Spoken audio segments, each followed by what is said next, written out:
दत्त चिंतन श्री गुरुदेव दत्त श्री स्वामी समर्थ महाराज की जय। स्वामी दत्त सेवा या चॅनलवर तुम्हा सर्वांचे खूप खूप स्वागत। तुम्हा सर्वांचं आरोग्य उत्तमाचं राहू दे, राहिलेलं आयुष्य आरोग्यदायी जाऊ दे, तुम्हा सगळ्यांना दीर्घायुष्य मिळू दे, मी अशी स्वामीचरणी प्रार्थना करते। माझ्या व्हिडिओला सुरुवात करते।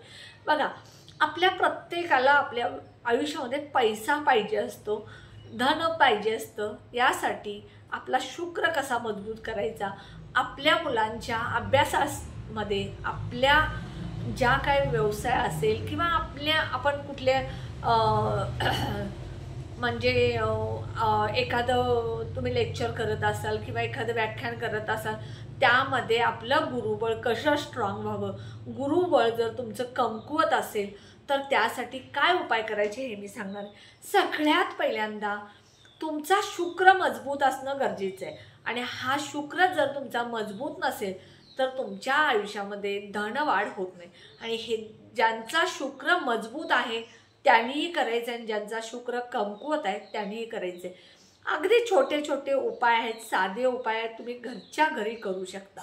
बघा, शुक्र ज्याचा मजबूत आहे त्याचा जो हा भाग असतो, हा भाग म्हणजे शुक्राचा भाग, आणि हा भाग जो आहे तो थोडासा उंचावटा असला तर तुमचा शुक्र मजबूत आहे म्हणून समजायचं।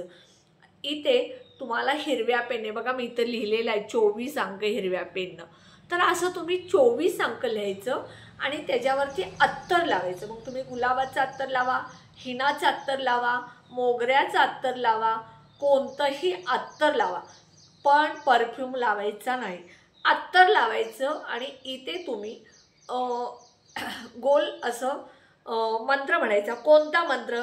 ओम श्रीम नमः। 24 अंक जो आहे तो 6 बेरीज होते आणि 6 अंक जो आहे तो लक्ष्मीचा नंबर आहे, म्हणून तुम्ही इथे 24 लिहायचं आणि इथं अत्तर लावून तुम्ही ओम श्रीम नमः म्हणजे लक्ष्मीचा मंत्र म्हणायचा। हा मंत्र तुम्ही म्हणा। समजा तुमच्याकडे अत्तर नसेल तर इथे दही लावायचं, कारण दही सुद्धा खूप चांगलं असतं।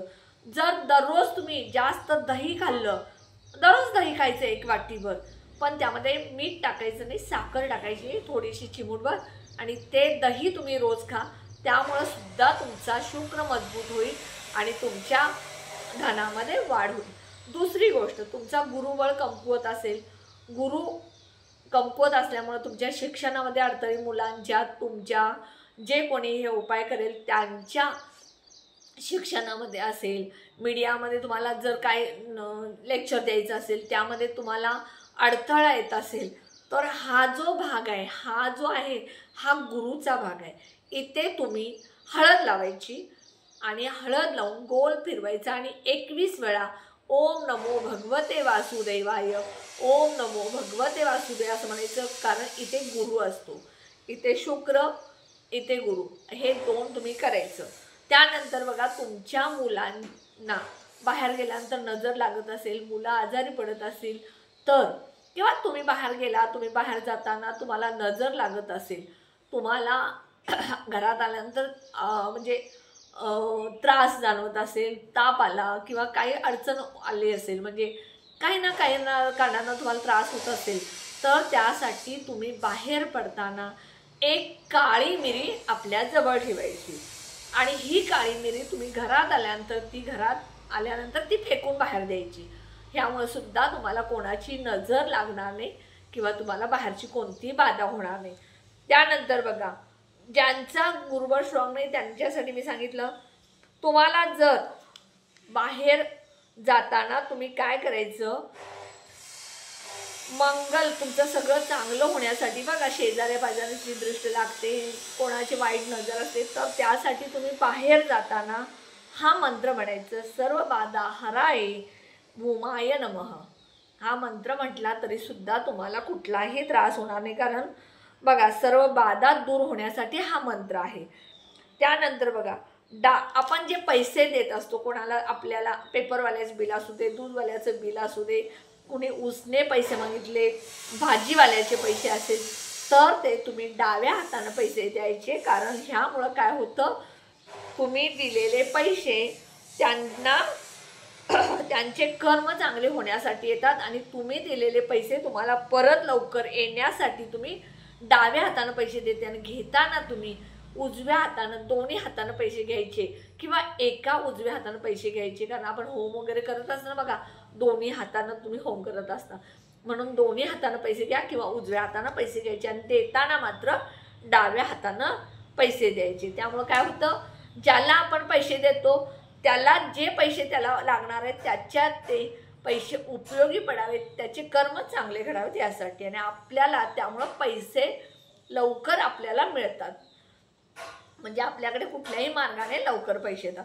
त्यानंतर बघा तुमच्या घरामधला जो झाडू आहे, केरसुणी आहे, ही तुम्ही झाकून ठेवायची कुठल्या तिजोरीच्या मागे, बेडच्या मागे किंवा दरवाजाच्या मागे, कारण झाडू केरसुणी म्हणजे साक्षात लक्ष्मी असते. बघा आपण पैसे कसे झाकून ठेवतो, दागिने कसे झाकून ठेवतो, आपल्या महत्त्वाच्या वस्तू कशा झाकून ठेवतो, तसं आपल्याला हा जो झाडू आहे, ही केरसुणी ही झाकून ठेवायची, कारण साक्षात ती लक्ष्मी. आपण झाडूला केरसुणीला लक्ष्मी मानतो. आपल्या दिवाळीच्या लक्ष्मी पूजनाला बघा आपण केरसुणी झाडू हा पहिला खरेदी करत असतो आणि त्याची पूजा करत असतो. ही साक्षात लक्ष्मी आहे म्हणून ही झाकून ठेवायची, कुणाच्या नजरेला पडून द्यायची नाही.